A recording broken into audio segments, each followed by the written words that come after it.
Hello, everyone. I think I messed up my schedule with the live video. So I'm live on the page, and I'm hoping that all of you who were hoping to be notified notice that this one is live so that you can hop over to this one. We have a lot of stuff to cover today. Hey, Sheila, hopefully you can help me with getting stuff set up on here because I think I missed my other one. And so anyway, we'll figure it out. I'm still new to the Facebook Live thing. So I'm trying to get it so that we have it a little bit more automated and can let you guys know when we have some of these going on. So now today we are diving into a ton of content, and I'm going to try to cram as much as I can into an hour. And the reason why I want to cram it all into an hour instead of spacing it out is because it is really overwhelming to figure out educational options when there are so many varieties that are out there. And I want to make sure that I can give you a summary of it all, and then also help you to understand it's okay that you don't have all of the answers and that you don't have it all figured out. So I want to give it all to you and then let you kind of go from there, because sometimes what happens is we go so deep into analyzing and looking at so many options that then we really are, opportunity paralysis. It's not just the paralysis by analysis, it's by all of the different options that are out there. It can get so overwhelming that it feels easier to just let somebody else decide on schooling, because this is a big thing. I mean, we have a lot of things that we're discussing that we deal with our children, and when we're deciding on on health and medicine, we're talking about discipline, and now we're talking about education. There are so many choices to make. So let's make this one not so unbearable. So I'm going to be referencing over to my notes. I'm hoping that I can get people over to this Facebook Live, because obviously I screwed something up in the process. So hopefully I will get some more added in here, but I'm going to dive in so that we can make sure that we cover everything that I want to cover. And if you have questions along the way, please feel free to post them in the comment section. I'll go back and forth from my notes as well, because I have a lot of notes on this. I'm actually looking at making this into a lengthy blog post. So the things that I go through in this, I'm going to go through fast, but then I am planning on developing this into an in-depth blog post that you can go back to reference. So first off, before we start into that, okay, so I want to share with you a bit about the learning philosophies that are out there. And we're going to break them down into the learning philosophies and also the different labels for alternative education and all the ones that are out there. And if you are already identifying with a learning method or schooling style, please post it in the comments. I want to see what it is that you are already resonating with. And if I'm talking about something that resonates, comment and let me know what your thoughts are on it. And of course, if you know someone else who would be interested, you can go ahead and share. You could even share while we are live, and they can hop in and ask the questions while we're live. So before we dig too far into it, I also want to tell you on the podcast this week, Nathan and I were discussing the personality styles. And I think this fits in because when you really understand the personality style for you and also for your child, that can greatly affect the type of schooling option that you may choose. If you have a very fast-paced, energetic child, you may be looking towards something that really accommodates for that, versus one that tends to be more cautious and methodical and calculating in the way that they approach things. And so this may help you to decide how much structure and routine that you want. So we talked about the D and the I personality style last week, because the Namaste snapshots that I have are all focused on the DISC personality assessment, because I feel like it is just the most basic, easiest way to understand and really gain a lot of insights into what your personality style is. And of course, this isn't a label. This is just opening the door to awareness. So anyway, we dealt with the D and the I. This week, we talk about the S and the C, and it will go live today as soon as I get it uploaded after this Facebook Live. And in it, I also am sharing a great little story that really summarizes well in a way that we can all relate. And it is, I actually wrote it when I was 12 years old as a homeschool child. I wrote it as part of my creative writing assignment from my mother. And then she had me present it in front of a whole workshop of adults who were learning about disc profiles that my dad was teaching. And so I read this story out loud in front of all of these grown-ups, and that was my speech class. And it still, to this day, does a pretty good job of summarizing in an easy to understand way. It's 4 moms going to the grocery store, and there are 4 very different approaches to it. So it's called a grocery day, and I have that, and I also have a quick cheat sheet for the different personality styles and some ways that highlight what their strengths are and things like that. So if you go to mamasaysnamaste.com/grocery, you can get both of those printables, and those may be helpful in kind of just getting an idea of what type of personality you think you and your children are. And of course, we have way more resources if you want to go deeper into that, including the Namaste snapshots. So now let's dig in. Hey, Jill. Hey, Holly. All right. So I am going to pull out yet another wonderful area of discussion before we go into this, because I feel like it can be easy to help people understand the different facets of educational options by looking at it similar to a religion.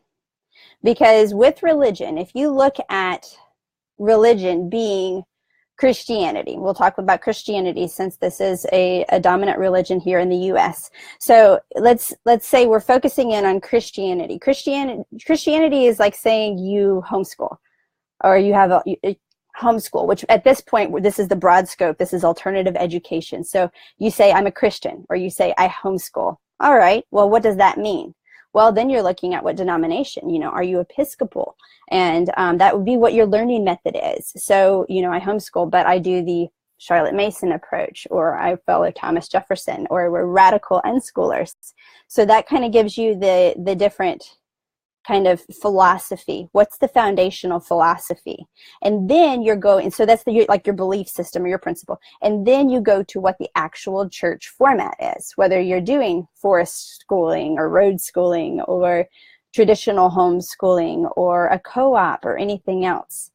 So I think it can make it easy to kind of break it down if you look at it through that process. If you look at it from the different tiers of religion. There's the overarching religion, and then you've got the denomination, and then you've got the specific church that you go to. Same as there's the overarching homeschool or public school or private school or whatever, and then you've got your schooling, your philosophy, your schooling philosophy, what your goals are with it, and then you've got your actual style, the actual process of how you do it. So this is a way that can make it easier to kind of break that down. So let's go on, the styles of schooling. So of course we've got traditional education, and what I did here is I just pulled out definitions. A lot of these are straight from Wikipedia, and I can elaborate a little bit, but I just wanted to give just a quick summary of the different ones. So you've got your traditional education. So this is your back to basics, conventional or customary education. It's the long established customs that society traditionally used in schools. So these are the ones that, are ones that we probably attended as a child. They are public schools divided into grades, governed by school districts and zones. You're with your peers, and this is where the majority of children are getting primary and secondary education. Now, there are many schools that are going to go beyond just traditional school, just the traditional public school setting, and you see that now with the magnet schools and others, you go beyond traditional education to progressive, modern, or alternative education. So another one is a charter school. So it's not a part of a school district. They're just overseen by the State Board of Education.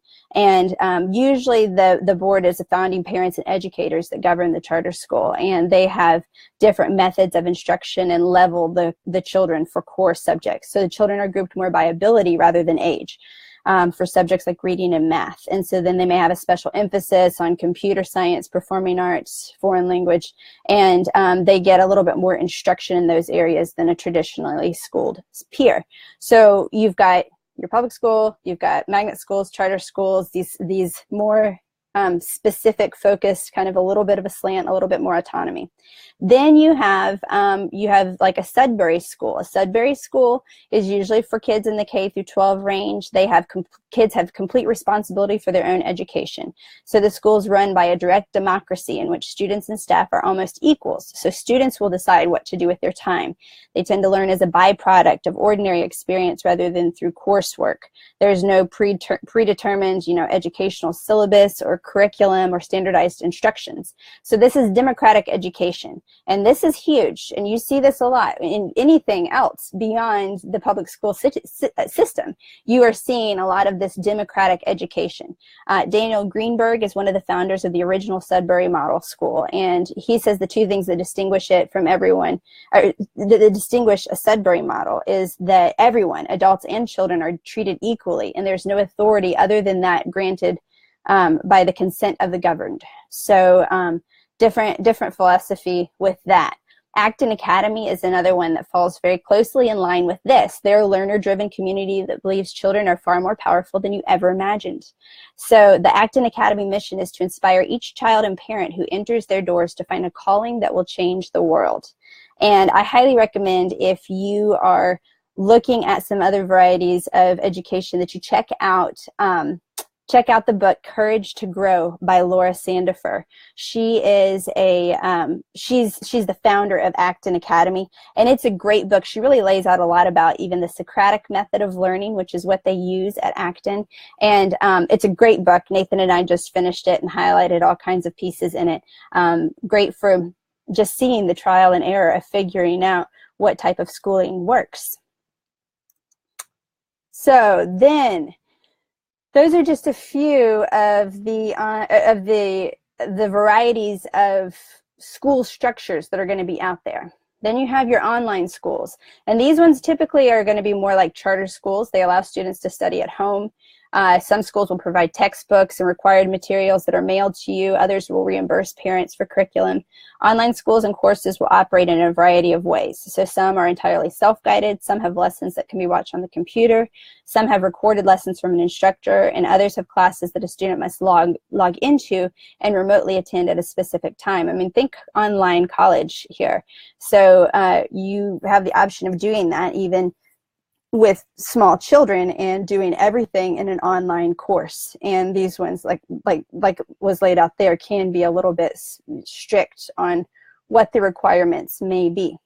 Another option is co-op, and a co-op is going to a homeschool, to a group for homeschoolers, and it may be that they meet, some meet 5 days a week, some may meet only 1 or 2 days a week. And I explain co-ops very similarly to college courses, because it is very much, a lot of them you can make your own schedule, and you can pick which classes that you're in, and then you have a course load that will require you to work outside of the classroom on the days you're not there. Of course, there's different varieties at this point. I know a lot about those options because in my own childhood, I did public school, then I did homeschool, then I did group classes, I did the co-ops, and I did a variety of different ways or options with the co-ops, typically the ones that were held at the churches. And then I also did private school. So I definitely got the sampler platter of the different types of schooling that was out there for me growing up in the 80s and 90s. So, and there are way more, as I've already laid out here. I mean, Sudbury and Acton wasn't heard of when I was growing up, or not that I know of. So, so Shelby Willis posted a question before this started that that says, how do you go about choosing a curriculum when there are so many out there? I get overwhelmed even thinking about where to start. And I completely feel you, Shelby. So this is where we're going to start getting into the philosophies, because before you pull any type of curriculum, you want to see what kind of philosophies resonate with you? So again, we've established, the big, whether you're going to public, private, homeschool, charter, or any of these different options. But now we're going down to what different philosophies are out there. This part can get really, really overwhelming. And the deal is that you can find one and you can hone in and have a ton of resources just in this one area of focus. So the Charlotte Mason method is one of these. Now, Charlotte Mason, she believes that the child is a person and we must educate the whole person, not just his mind. So her education philosophy is three-pronged. Education is an atmosphere, a discipline, and a life. So what she means by that is that with atmosphere, she means the surroundings in which a child grows up. So a child absorbs a lot from their home environment. So the ideas that rule your life as the parent make up 1/3 of your child's education, is what she believes. So your philosophy makes a huge impression on your kid, which I think we can all agree with that. The next is discipline. Charlotte meant the discipline of good habits, and specifically habits of character. So cultivating good habits in your child's life make up another 1/3 of your child's education. And then the other 1/3 of education is life, and this applies to academics, that children should be given living thoughts and ideas, not just dry facts. And so she has a lot of options for learning, where you're reading living books versus textbooks and getting out in nature and doing things like that as a very hands-on approach. And what you're going to find is that a lot of these philosophies have a whole lot of similarities, and you're talking about some of them really boiling down to semantics or maybe one tiny thing that may be different from the two. So, and yes, Jill, I think you're completely right. Educational reform so often can fail because the home life is critical to the success of a child. And I have seen this a lot, even as an RVing family. I noticed this when I went to my first rally, and I had 60 6 to 9-year-olds to entertain and do activities with. And I was expecting mass chaos. And what I found is it really wasn't. It was pretty awesome, and it was great to see how everybody worked together. And it is not that every single full-time family believes the same way. They're varying, religious beliefs, political beliefs, socioeconomic status. It's not that all of that that we're all thinking alike with that.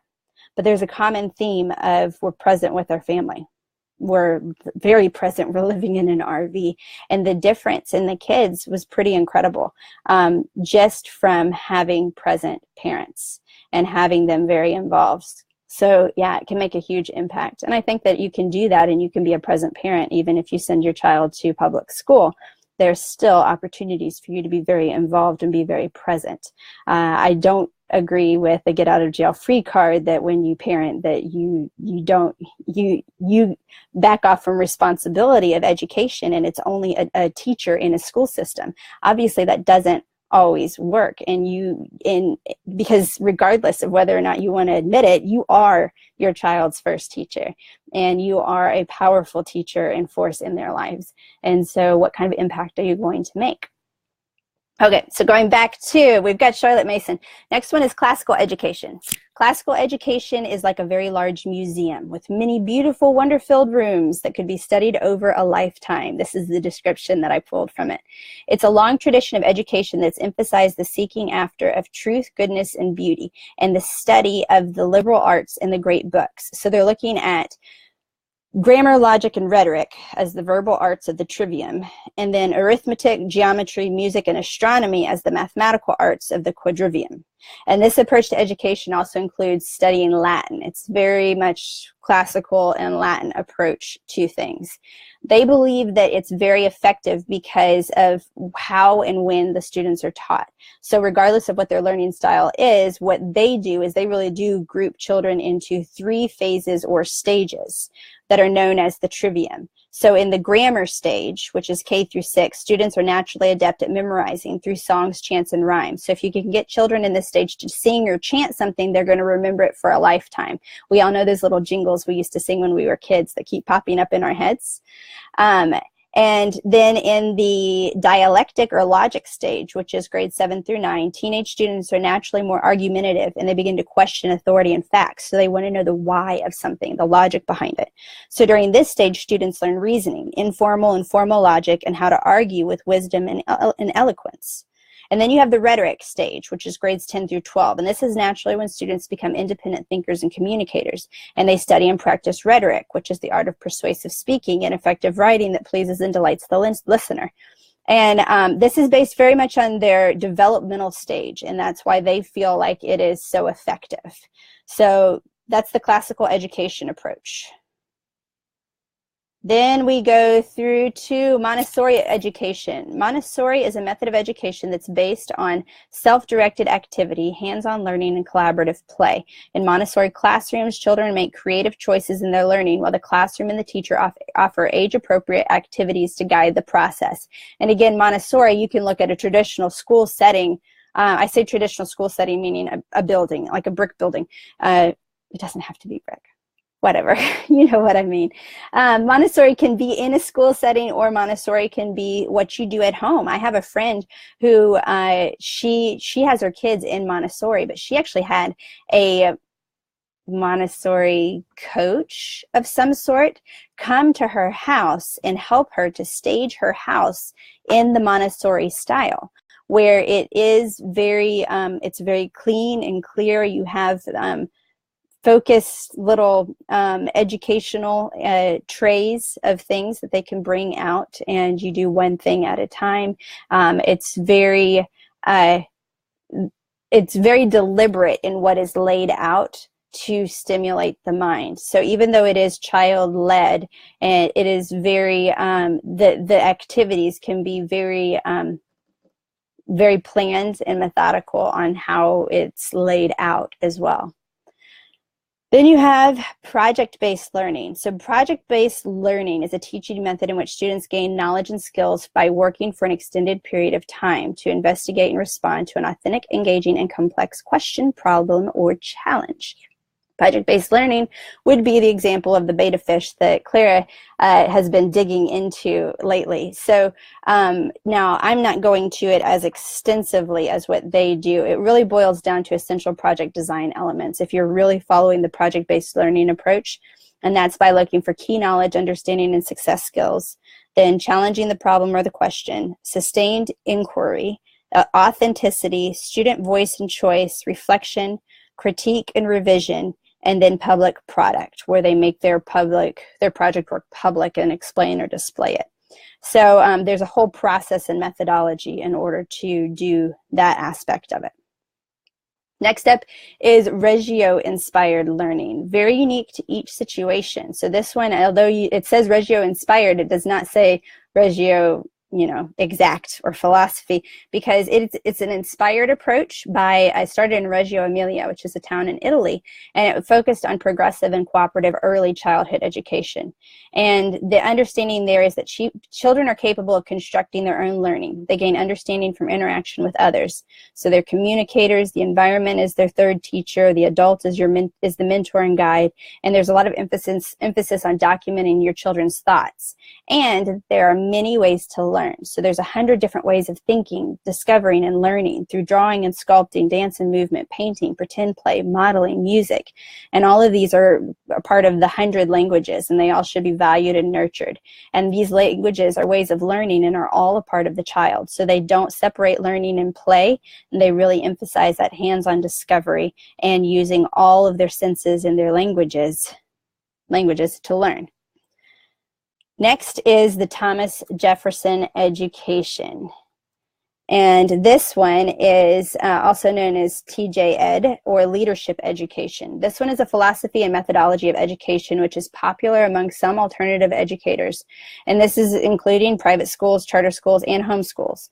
It's based on the 7 keys of great teaching and the phases of learning. There is a lot of stuff to support this approach where you can follow and even pull curriculum and everything just based on this approach. You can do that with a lot of the ones I've said so far.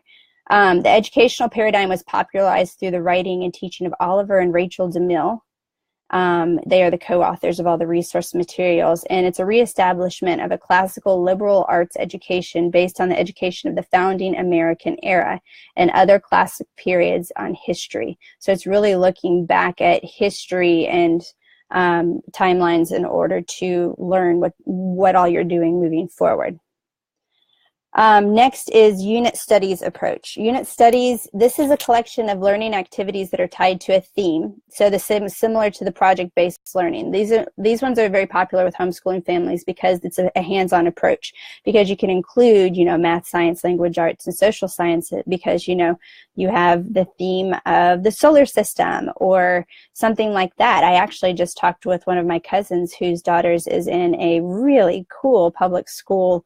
I guess a charter school in Atlanta, Georgia, and they've had themes like refugees as the theme, and I cannot remember what the theme is right now. It was another one that was really interesting. Oh, mysteries is I think the theme right now. So everything is sleuthing and doing scavenger hunts and things like that, and discovering life's mysteries. So it can be a really cool way to dive in, but kind of have a common theme that helps to propel you forward in what it is you want to learn. Then you have the Waldorf education. This is the last one. I'm going to get into the educational approaches, and then I'm going to talk about the different styles of homeschooling. So Waldorf education is also known as Steiner education, and this one's based on the educational philosophy of Rudolf Steiner, who is the founder of anthroposophy. And I so pulled this from Wikipedia because I'm looking at all these words. Its pedagogy emphasizes the role of imagination in learning, striving to integrate holistically the intellectual, practical, and artistic development of pupils. So Steiner's division of child development really looks at three major stages. So early childhood, which really focuses on the practical hands-on activities and creative play. Then elementary education, which focuses on developing artistic expression and social capabilities. And secondary education, then, which focuses on developing critical reasoning and empathic, I can't get the word right, empathic understanding. The overarching goal is to develop free, morally responsible, and integrated individuals equipped with a high degree of social competence. They do look at qualitative assessments of student work, but that are kind of integrated into the daily life of the classroom. But testing and strict curriculum is usually a pretty minimal role in primary education, and standardized testing is usually limited to just what's required for college entry. There's a great deal of autonomy in determining what the curriculum content, teaching methodology, and governance is. So this kind of Waldorf and Montessori tend to be two ways that people tend to focus on, or two things that people tend to focus on when they look at homeschooling. And most people know the Montessori approach of being child-led and lots of creative play, but not everybody recognizes the Waldorf one. Waldorf, there are private Waldorf schools, and they are very nice. There's one here in Nashville that has the Elves Fair every year. We used to always look forward to. It's very magical. Fairies and elves and woodland creatures and things is very Waldorf-esque. There is a lot of very fun imagination and creative play that goes on. And in the strict Waldorf world, a lot of times children are not even exposed to letters and reading until they are 7 or 8 years old, because they want children to establish the foundation of creativity and imagination at a young age, not memorization, which we talked about earlier. So they can be really strict on the other arena. If you look at Finland, Finland doesn't really introduce reading until 7 or 8 years old as well. And so they tend to have more of a Waldorf-esque approach. There are no subjects in Finland, and it's a late reading age. It's a lot more free play, and all of those tend to go along with that Waldorf style. And in the homeschool arena, unschooling tends to fall more in line with the Waldorf style. So there's tons of names for the Waldorf aspect of, or not Waldorf, there's tons of names for the homeschooling side of things. So life learning, this is what you also will see called unschooling. natural learning, free range learning, autonomous learning, or my one that I coined, functional education. These are just a few terms that people will use. And at the most basic, this is self-directed learning. So this happens without attending school or using any of the methods used by schools. So extrinsic motivation, like getting that A or that B, or you know, requiring rote memorization and things like that. It's more informal and active, and it's simply from living as if school doesn't exist. So John Holt coined the term unschooling in the late 1970s, and it's increased a lot recently. You hear it a lot more, and a lot of times it's used by families that want to differentiate kind of their secular, natural learning lifestyle from what the word homeschool has kind of been stereotyped into. Homeschooling, you tend to think more formal, more religious, more structured, and curriculum based. And people really tend to associate that. I know I'm actually back here in Nashville, Tennessee. We just arrived back in our hometown yesterday. We're going to be here for a little while. And I here in the buckle of the Bible Belt, it's kind of a given that if you homeschool, then I mean, you know, usually the first question that's asked here is, what church do you go to? And if you say you homeschool, well, then it's pretty quickly assumed that it's for religious reasons. And most of the co-ops that we have in this area, there are more that are growing, but a lot of the co-ops are all at churches and require a statement of faith for you to have your child in it. So homeschooling has really been boxed in some senses to more of a religious format, or at least a structured format. And unschooling tends to be what goes for more of that secular broad approach. So life learning children generally live and learn with the support of their families based on their own interests, their own timetables, without curriculums, without curriculum, tests, or grades. And that can be really hard for us to lay out there, because most of us have come in with a traditional school model. So especially if we're coming in here as education teachers or working in the educational arena in some way, it's hard to envision because we're used to a very different, you know, like I said, that artificial motivation, that passing the test, as opposed to really understanding the content and memorizing, staying in line, keeping your mouth shut, doing what you're told. Those sorts of philosophies that we grew up with don't fit in with this new unschooling concept. And that's why I stress deschooling as being such an important part of the learning process. So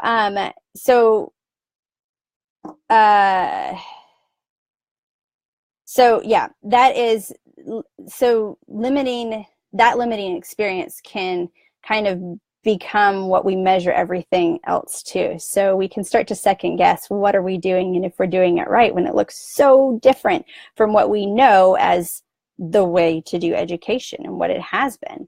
But we have to keep in mind that the way education was done, the areas of traditional education that is similar, this was based on the industrial world and factory workers, and it worked very well for what they needed at that time. And we're not in a world of factory workers. We are in a world where, you know, 50% of the jobs our children are going to do haven't even been created yet.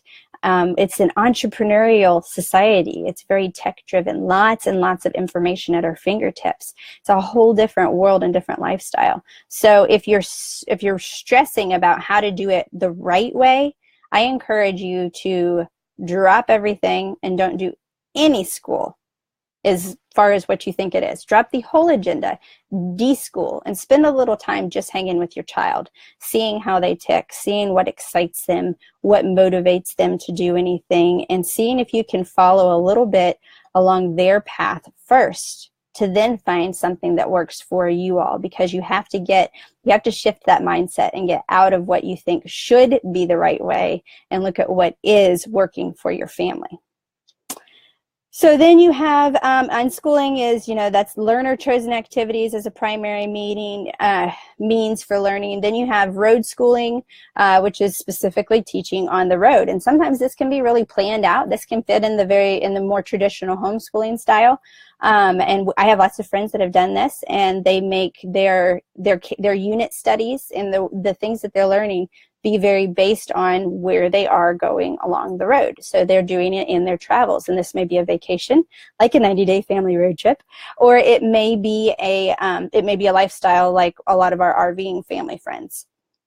Then you have world school, same concept, but world travel, and they may go and have full immersion in a different country for a period of time and really learn a lot that way. I have oh shoot, I can't remember, I'm blanking on the name. I followed a girl a family who took their daughter all over the world from the time she was 5 till the time she was 13, and just the adventures that they did. And they did full immersion where they might have even, they enrolled her in a school in China, and she's fluent in like 5 different languages because she had full immersion in the schools in the different locations where they lived.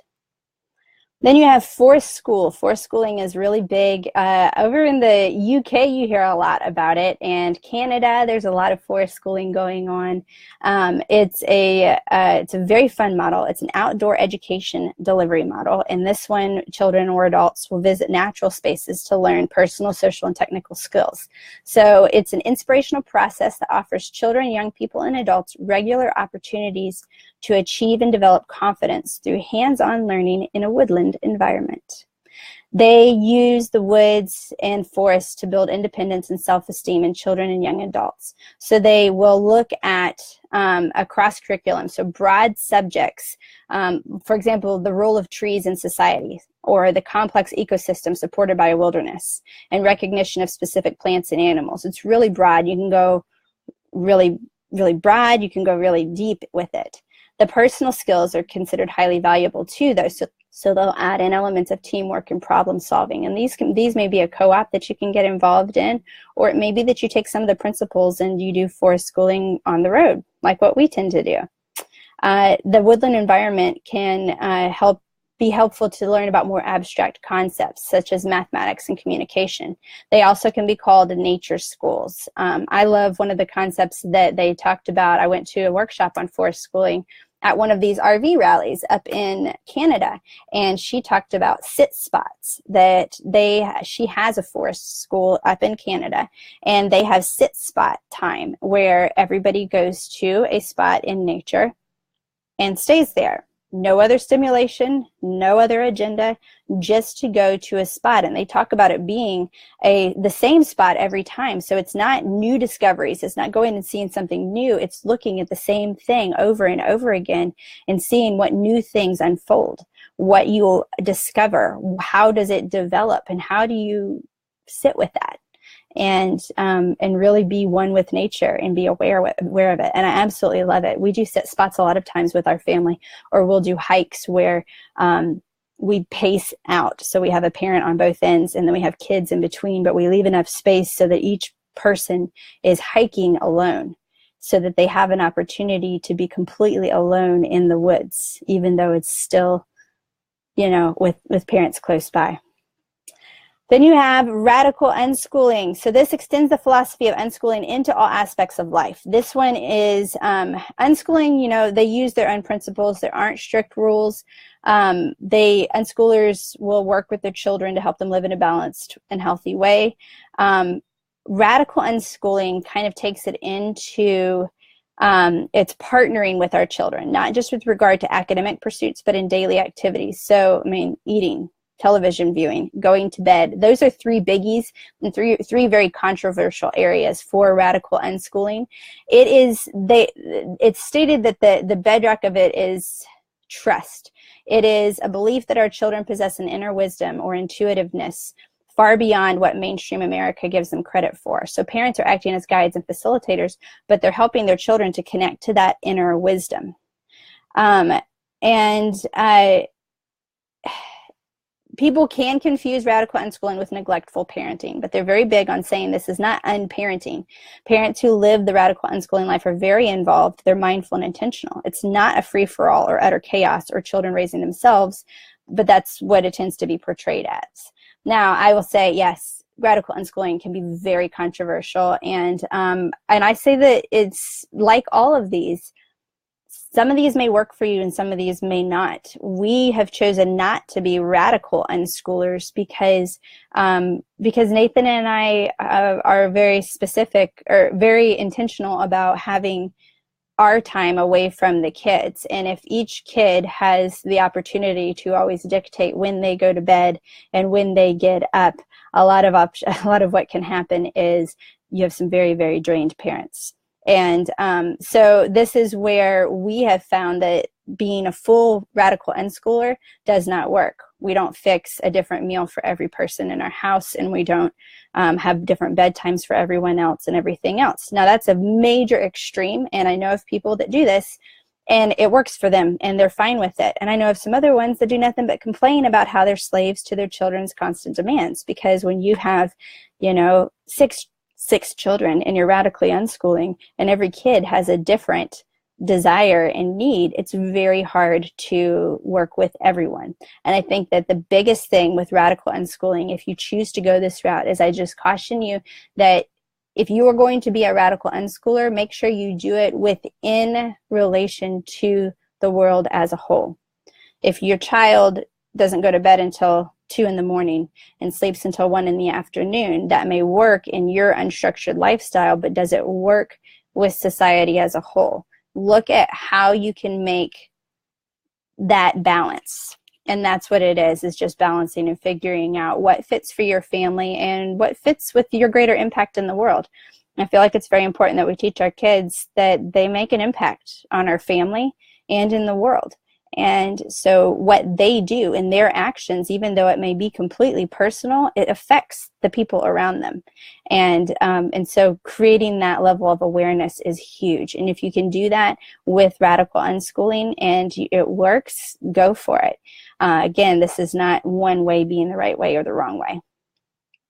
And then the last one I'm covering is just eclectic homeschooling. And this is a combination of any other approach. And that's basically what it is. It's the catch-all. I'm the eclectic homeschooler. I gather my resources from anywhere and everywhere.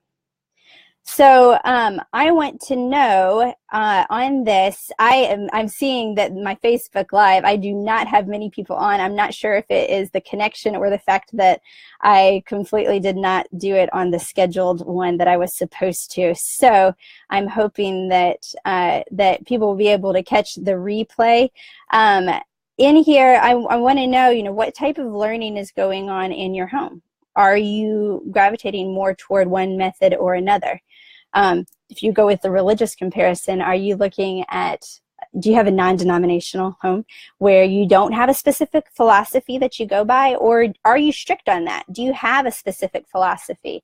I would love to see you post that in the comments, and I'd love to hear, because especially if there is somebody, especially in the Unschooling Families group, if I have somebody in there that really has focused in on a specific philosophy and would love to speak on it, I would love to have some people that are more experts in the area than what I am. We tend to take a very eclectic homeschool approach. There are a lot of things in these different philosophies that I love, and I don't conform to one specific approach. So we tend to switch things around and pull resources from all of them to support what it is that we're learning. So just ask yourself, what do you see as success when it comes to working with your child? The bottom line is not going to be about what the methodology is or the exact process, but what life it brings into your home. What resonates and makes your children want to learn. Because the more excited they are about learning, the more they are going to retain. And so you want to see what lights them up, what gets them so so focused on learning. It's not just a light-led learning where you just sit and watch and make sure they're happy all the time. No, but it's it's finding our purpose. It's pushing toward what things make us come alive, make this life worth living, and make us want to go beyond what we know and open up those doors of learning and opportunity. So again, check out the printable, the mamasaysnamaste.com/grocery, to really look at what your personality styles are, and check out the podcast where we talk about it more. Of course, all of season 5 has been on this functional education philosophy. So we have a lot of resources and content there. And we dig deep into the topic, breaking it down based on function. And I am also developing out more resources on my website to go more in depth with all of this as well, including a blog post just on all of these and the methodology and everything else. And make sure you share this with this video with a friend. I mean, we know how overwhelming this can be, and how stressful it can be to try to navigate and figure out which path works. And it's okay to not have it all mapped out. And that's something, keep in mind, you're not looking at an 18-year commitment plan. And even for us, as much as we are advocates of unschooling, I am not going to say that for the rest of our children's education life at home that we will unschool. If our children want to pursue something different, we're going to look into that. And we are very open about all of the ways that we can learn, and we're not boxing it in or shutting out other opportunities. So it may be that our learning approach with elementary age kids is very different than how we approach it when we have 3 teenagers in the home, and that's okay. So don't feel like you are pigeonholed now into making a decision that you have to stick with for the rest of the time. And this is where I caution you with pouring too deep into curriculum or things that you're paying a lot of money for. There are a lot of free resources out there, so if you're just starting out, dabble in a bunch before you invest in the whole gamut. See how you like it and see how well it fits your family before you go too deep into it. This is a constantly morphing, changing process. So good. I'm glad, Jill, this helps you with figuring out the options and everything. You know, that's, and what Jill stated in the comment section here is great, where she says, you definitely helped me over the years develop confidence in my own intuition about my kids' education. That's such a big part of it. We're parents. That doesn't mean that we are experts, and it doesn't mean we have to know everything, but oh my gosh, we care about these little beings more than anyone else. We are so invested in them. They are a part of they are part of our bodies.